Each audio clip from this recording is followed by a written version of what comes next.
இன்றைய தினம் இலங்கையின் புத்தளம் மாவட்டம் வெண்ணப்புவ பகுதியில ஒரு சோகமான விடயம் ஒன்று நடந்திருக்குது. என்ன விடயம் நடந்திருக்குன்னு சொன்னா, சட்டவிரோதமாக காய்ச்சப்பட்ட மதுபானம் அருந்தியதால 5 நபர்கள் இறந்திருக்கிறாங்க. 5 நபர்கள் வந்து இறந்திருக்காங்க. அந்த 5 நபர்களும் வந்து இந்த சட்டவிரோதமாக காய்ச்சப்பட்ட இந்த மதுபானம் அருந்தியதால தான் இவர்கள் இறந்திருக்கலாம்னு சொல்லி தற்பொழுது போலீசார் சந்தேகம் வெளியிட்டிருக்காங்க. ஏனென்று சொன்னா, இந்த 5 நபர்களையும் பார்த்தோம்னு சொன்னா தம்பரவில பகுதியில உள்ள ஒரு அரிசி அரைக்கும் ஆலையில வேலை செய்றாங்களாம் இவங்க. இவங்க கடந்த ஞாயிற்றுக்கிழமை பார்த்தோம்னு சொன்னா, இந்த சட்டவிரோதமாக தயாரிக்கப்பட்ட இந்த மதுபானம் வந்து அருந்தியிருக்கிறாங்க. அதுக்கு பிறகு வந்து இவங்க உடல்நலம் பாதிக்கப்பட்டிருக்குது. இதுல 2 பேர பார்த்தோம்னு சொன்னா, அந்த அரிசி அரைக்கும் ஆலையின்ற வளாகத்துக்குள்ளே வந்து இறந்த நிலையில வந்து மீட்கப்பட்டிருக்காங்க. இன்னும் 2 பேர பார்த்தோம்னு சொன்னா, உடல்நிலை வந்து மோசமாகி ஹாஸ்பிட்டல்ல வந்து கொண்டு போய் இவங்கள சேர்த்துருக்காங்க. மரவில ஹாஸ்பிட்டல்ல வந்து இவங்கள கொண்டு போய் சேர்த்துருக்காங்க.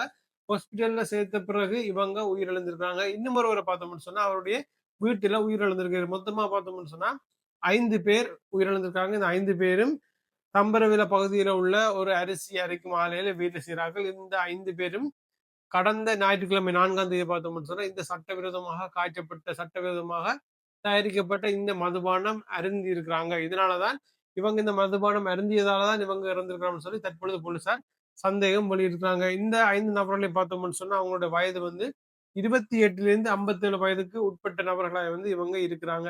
இது தொடர்பாக தற்பொழுது ஒருவர் வந்து கைது செய்யப்பட்டிருக்கிறார். தற்பொழுது வெண்ணப்புவ போலீசார் தீவிர விசாரணை வந்து மேற்கொண்டு வருகிறார்கள். சட்டவிரோதமாக தயாரிக்கப்பட்ட இந்த மதுபானம் அருந்தியதால தான் இவர்களுடைய மரணம் நடந்திருக்கலாமா என்பது தொடர்பாகவும் தற்பொழுது போலீசார் ஆராய்ந்து வருகிறார்கள். அடுத்தபடி என்னன்னு சொன்னா, இலங்கையில பார்த்தோம்னு சொன்னா, மீண்டும் சீரற்ற காலநிலை ஏற்பட்டிருக்கின்றது. போன வீடியோல வந்து நாங்க சொல்லியிருக்கிறோம். இந்த வீடியோல வந்து திரும்ப சொல்றோம். எதற்காகன்னு சொன்னா, அந்த அளவு ஒரு பெரிய ஒரு இழப்ப வந்து நாங்க இந்த டிட்வா புயலால சந்திச்சிருக்கிறோம். அதனால தான் திரும்பவும் சொல்றேன்.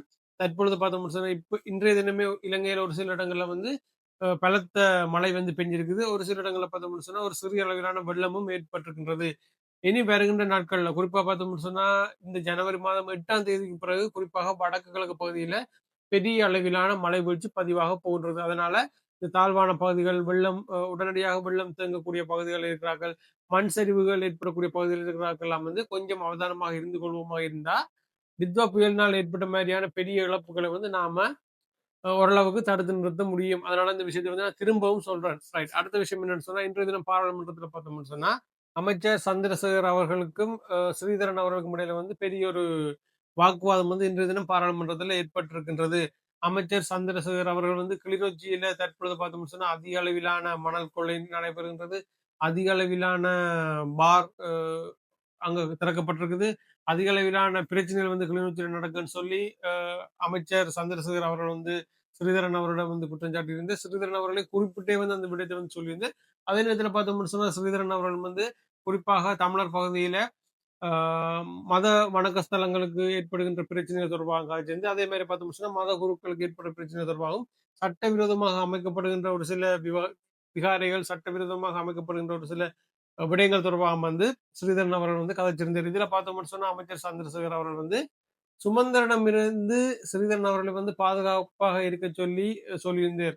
இலங்கையினுடைய தமிழ் அரசியல் கட்சிகளை பார்த்தோம்னு சொன்னா, இதுல இன்னொரு விடயத்தை வந்து அவர் குறிப்பிட்டு சொல்லியிருந்தார். அதாவது தமிழ் மக்கள் அதிக அளவிலான வாக்குகளை வந்து என்பிபி கவர்மெண்ட்டுக்கு தமிழர் பகுதியில வந்து போட்டிருந்தாங்க என்று சொல்லியும், தமிழ் மக்கள் வந்து தங்களை விரும்புகிறார்கள் சொல்லியும் வந்து அவர் சொல்லியிருந்தார்.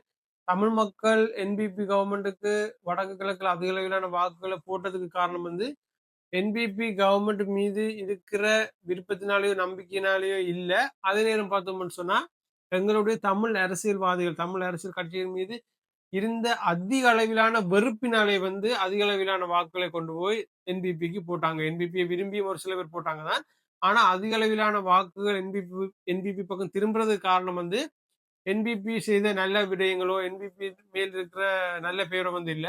தமிழ் அரசியல்வாதிகள், தமிழ் அரசியல் கட்சிகள் மீது இருக்கின்ற கெட்ட பேரும், அவர்கள் மீது இருக்கின்ற விமர்சனங்களும், அவர்கள் மீது தமிழ் மக்களுக்கு வந்த வெறுப்புமே காரணமா இருக்கின்றது.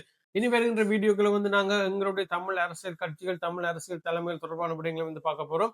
அதாவது எங்களுடைய தமிழ் அரசியல் கட்சிகள் மீது, எங்களுடைய மக்களுக்கு ஏன் அதிக அளவிலான வெறுப்பு ஏற்பட்டிருக்கின்றது? அது ஏற்படுறதுக்கு என்ன காரணம்? எங்களுடைய தமிழ் அரசியல் கட்சியினுடைய அரசியல் பாதை, அரசியல் நகர்வுகள் வந்து எந்த பக்கம் செல்கின்றது? எப்படி செல்கின்றது?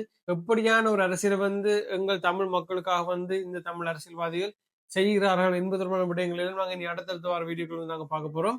நீங்க இன்னும் எங்க சேனலை சப்ஸ்கிரைப் பண்ணலைன்னு சொன்னா ஒருக்கா சப்ஸ்கிரைப் பண்ணுங்க. இன்னொரு வீடியோல உங்களை சந்திக்கிறேன். நன்றி.